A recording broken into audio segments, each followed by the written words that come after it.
राधे राधे, हरे Krishna. Imagine कीजिए कि आप एक कश्ती में सवार हैं और आपकी कश्ती डूबने वाली है। देन आप देखते हैं कि आपके बगल में एक और कश्ती जा रही है और आप इस कश्ती से दूसरी कश्ती में कूद जाते हैं। यही राहु आपके पिक्चर में आता है। अब इसको इस तरीके से समझिए कि आप एक रिलेशनशिप में हैं और आपका रिलेशनशिप बहुत ही बेटर में खत्म हो रहा है।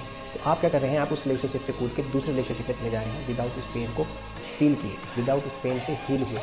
अब यहाँ पर इसका मतलब ये नहीं है कि आप चीट कर रहे हैं, इसका मतलब ये है कि आप उस सेफ जोन में रहना चाहते हैं और यही राहु आपसे करवा रहा है। राहु को कभी भी अनसर्टिनिटी पसंद नहीं है, वो हमेशा एक सेफ जोन में रहना चाहता है। उसके वो चीज़ों को परमानेंट करने की कोशिश कर रहा है। वो चाह रहा है कि कोई चीज़ मेरे पास है तो वो बाई हुक और बाई क्रुक मेरे पास ही रहे। अगर मेरे को लव में वैलिडेशन चाहिए तो अगर इस इंसान से नहीं मिली है तो मुझे दूसरे इंसान से मिल जाए। अब आप पिक्चर में देखिए, that glowing I, that hunger for those butterflies, those flowers. लेकिन उसको क्या मिल रहा है, लास्ट में मुझे वो फील। क्यों? क्योंकि वो उस पेन को उसने फील ही नहीं किया, वो उस फीलिंग ट्रॉमा से गुजरा ही नहीं। आज के टाइम पे लोग शादी क्यों नहीं करना चाहते?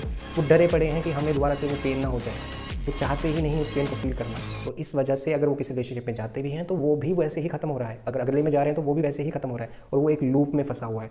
दूसरी साइड पेंटिंग में देखते हैं तो इंसान बहुत ही काम है, उसके फेस पे बटरफ्लाइज हैं, उसके बगल में फ्लावर्स हैं। अब ऐसा क्यों हो रहा है?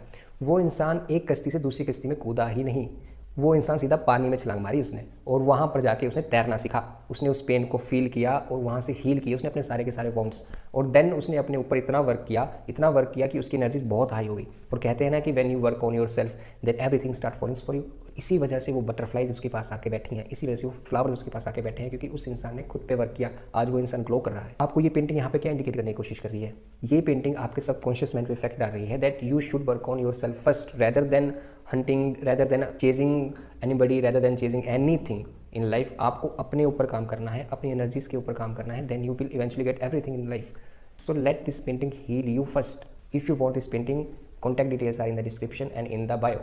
Radhe Radhe, Hare Krishna.